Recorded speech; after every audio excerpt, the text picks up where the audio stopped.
Ex-Jo Bourget Van Gogh. Era cunhada de Vincent Van Gogh, a esposa de Theo Van Gogh, um casamento trágico que durou menos de 2 anos. Ela encontrou Vincent poucas vezes. No entanto, graças a ela, que se tornou um dos pintores mais conhecidos e admirados da história.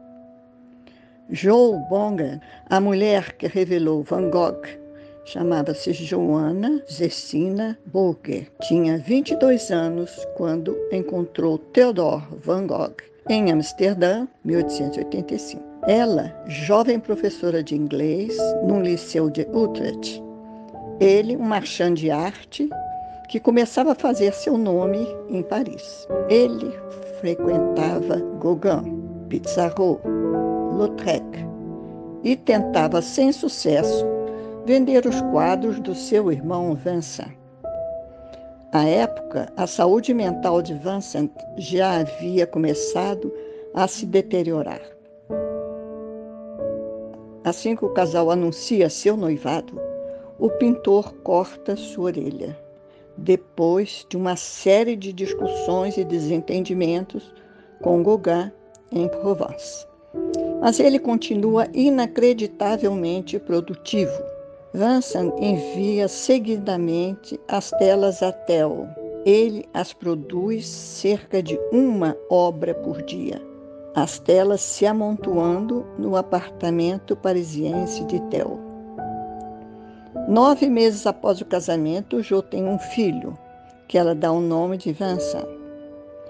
Como presente do nascimento, eles recebem de Vincent uma tela. E ele estava internado em Romeu-Provence, que se chamava Amendoeira em Flores. Na primavera de 1890, Jo, enfim, reencontra Vincent, que está em visita a Paris. Ela se surpreende com a sua vitalidade. Escreve em seu diário: ele parece bem mais forte do que Theo. Theo providencia a saída de Vincent da instituição de Saint-Rémy e o leva para uma estada em Anvers-sur-Oise, perto de Paris. Em julho, Vincent vai a Paris ver Theo e sua família. Essa visita desestabiliza. Theo anuncia que ele pretende deixar o trabalho de marchand de arte. Vincent acredita que seu irmão não poderá mais sustentá-lo. Algumas semanas mais tarde, aos 37 anos, Vincent atira sobre seu peito, agonizando por 2 dias. Theo assiste aos seus últimos instantes. Ele está devastado pela morte do seu irmão, que ele sempre protegeu. 3 meses mais tarde, Theo cai gravemente doente. Em estado final de sífilis, ele volta a Utrecht, nos Países Baixos. Morre em janeiro de 1891. Tinha 33 anos, Jo, 28 anos. Menos de 2 anos após o seu casamento, ela está viúva com um bebê. E com herança de 400 telas e algumas centenas de desenhos que ninguém quer. A aconselham a desfazer das obras, mas ela, ao contrário, vai fazer conhecida a obra de Vincent no mundo inteiro. Jo volta aos Países Baixos, abre uma pensão familiar em Busson. Ela traz com ela todas as telas de Vincent.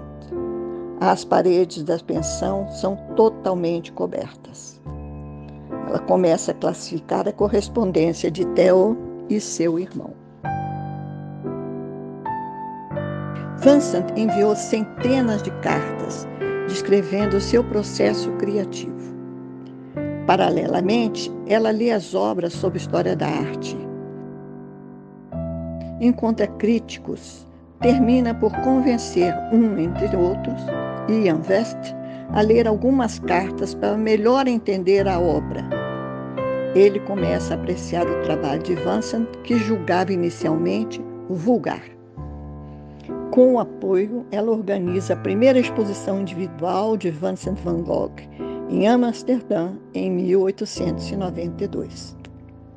Falando alemão, francês, inglês, Jo inicia-se correspondência com os grandes diretores de museus e de galerias.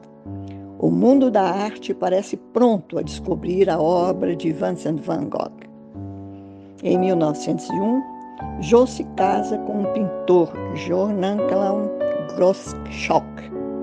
Ela adere à Associação Feminista e ao Partido Trabalhista neerlandês. A família se muda para Amsterdã. Em 1905, é em Amsterdã que ela organiza, por sua conta, a primeira grande retrospectiva das obras do seu cunhado. Ela aluga sala, imprime os cartazes, seu filho escreve os convites. Surge a maior exposição de Van Gogh jamais realizada, com cerca de 500 obras. Os críticos vêm de toda a Europa. O preço de venda dos quadros decolam. Em 1913, acontece a primeira exposição Van Gogh em Nova York. Jo perde seu segundo marido. Em 1916, ela vai encontrar-se com seu filho em Nova York, nos Estados Unidos. Ali passa 3 anos, durante os quais ela se dedica a traduzir a correspondência dos irmãos Van Gogh para o inglês. Esse seria o seu último projeto. Antes de deixar a Europa, ela havia decidido reunir os 2 irmãos.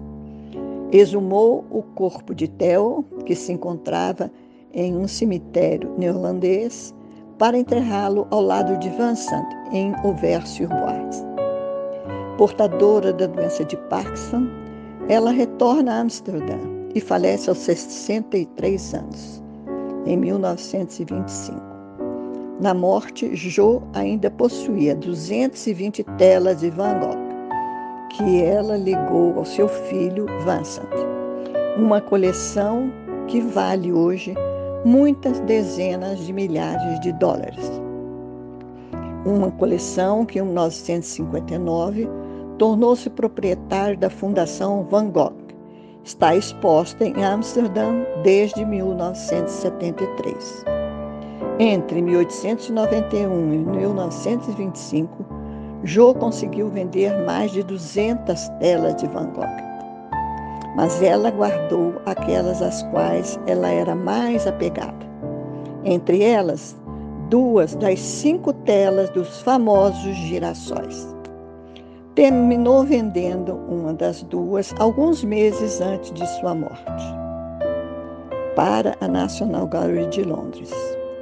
Ela escreveu: é um dilaceramento, mas é pela glória de Vincent.